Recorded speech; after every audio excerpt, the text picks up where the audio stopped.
This is running in BASIC. It's 40-year-old code, and I still can't believe how well it runs.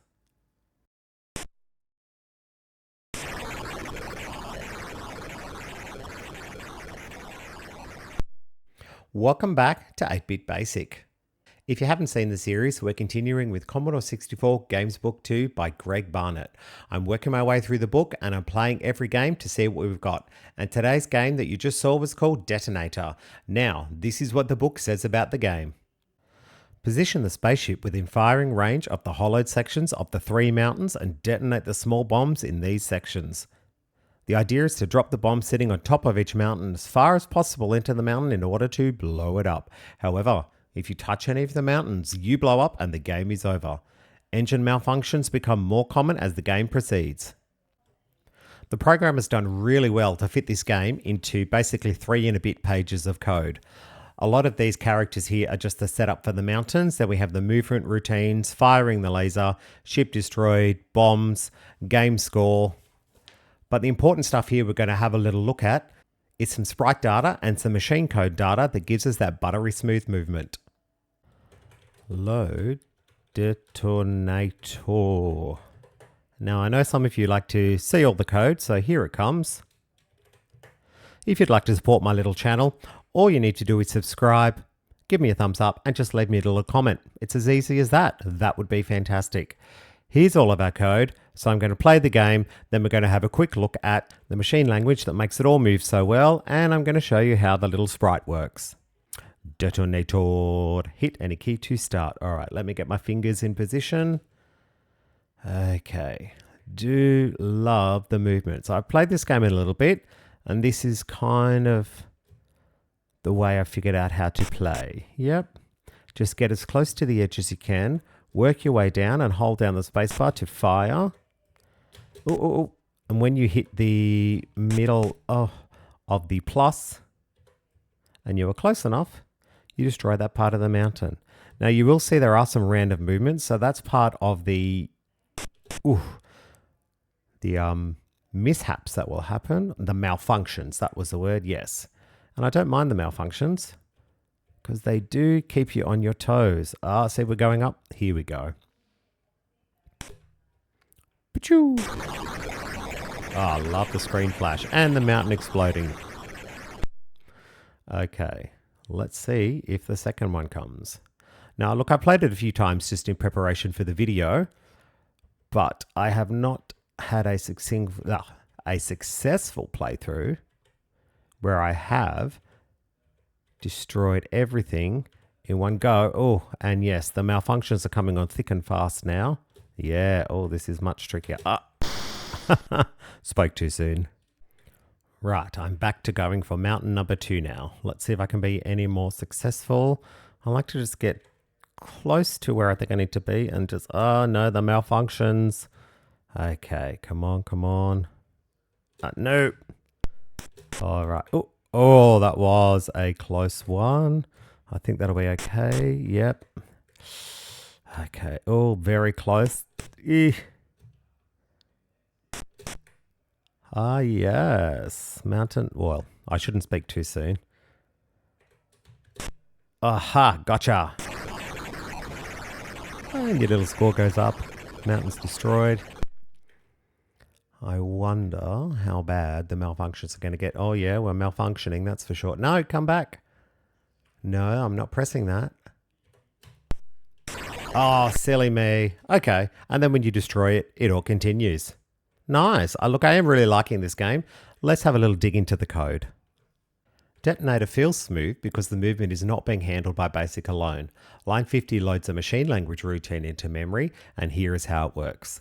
So line 50 says for I equals 49152 to 49287. So that is a range, and that is the memory range where all of these data statements are going to be loaded into. Read Q. So whenever there is a read statement, it jumps down to the next available data statement, which is going to be this one. So read Q will read 165. Then it is going to poke I, and our first I was 49152. So in 49152, it is then going to poke I, comma Q. So it pokes I, comma 165.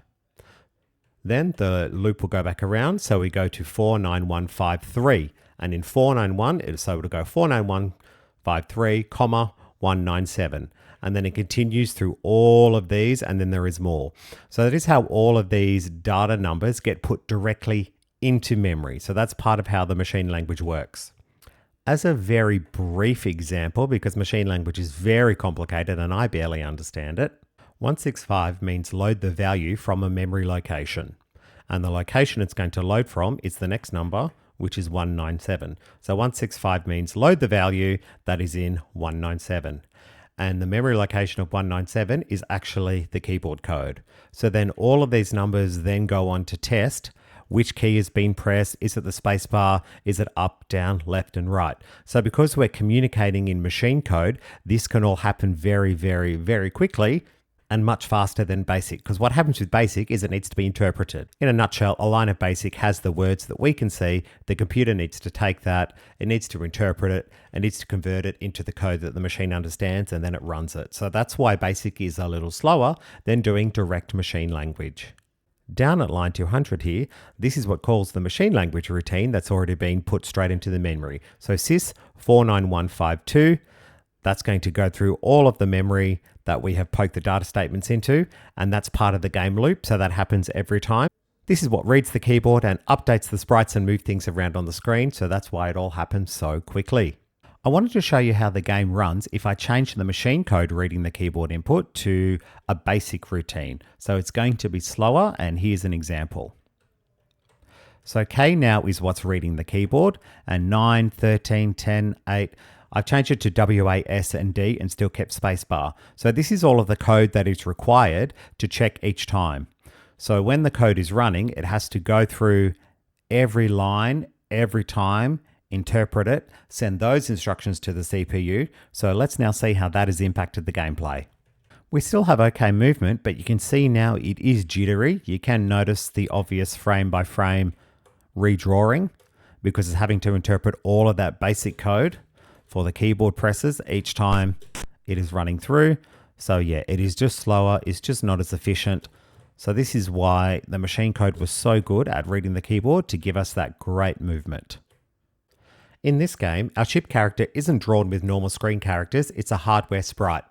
A sprite is a small 24 by 21 pixel graphic that's stored in the memory, and instead of the CPU having to draw it pixel by pixel, the VIC-2 chip, which is our graphics chip, handles it automatically.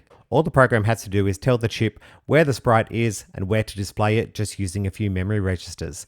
That's why the sprites are so fast. I've prepared a little spreadsheet that shows how all of these data statements turn into our sprite. So these are all the numbers that define what our ship sprite looks like. The first thing to note is it takes 63 bytes for our pixel. So each one of these is a byte, which is 8 bits. So once you see it in this format, it does start to make a bit more sense. So the first data statement was 0, which means none of the bits are turned on.